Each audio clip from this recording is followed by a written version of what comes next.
Welcome to the Wednesday review. It's a brief breakdown of the books I read this week. Up first, The Ex Hex by Erin Sterling. Reese Penhallow broke Vivian Jones's heart after a whirlwind summer fling almost a decade ago when he had to go back home to marry his betrothed.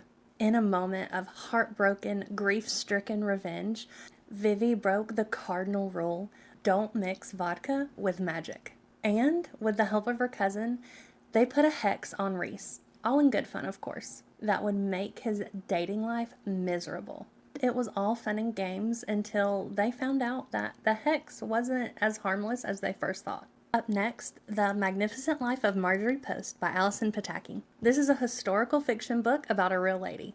We follow Marjorie from her childhood, growing up in Battle Creek, Michigan, with no money and a very sick father, through marriage to motherhood and so much more. Marjorie was inspired by a few simple rules. Always think for yourself, never take success for granted, and work hard, even if you are deemed American royalty. Marjorie had an insatiable drive to live and love and give more than she got. Next was Temple of Swoon by Segura. Effortlessly cool does not describe Dr. Miriam Jacobs. She is firmly in the dad jokes and snack connoisseur category rather than impressive archaeologist like her mentor is. When she gets the opportunity to lead her own expedition through the Amazon jungle, she is overwhelmed, to say the very least. It seems like an impossible task, especially considering that Rafa, the handsome man who's there to document the expedition, is determined for her not to make it to the destination.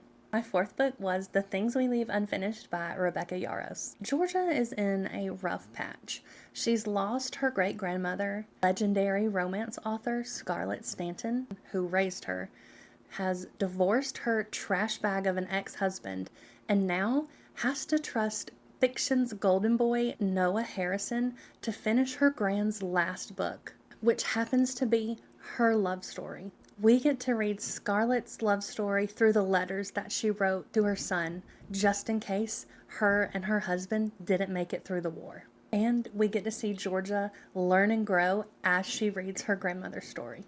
My last book was It Had to Be You by Eliza Jane Brazier.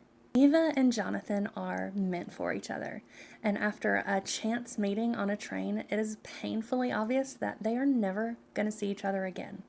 Which is really unfortunate because they're both contract killers and completely understand what that kind of life is like.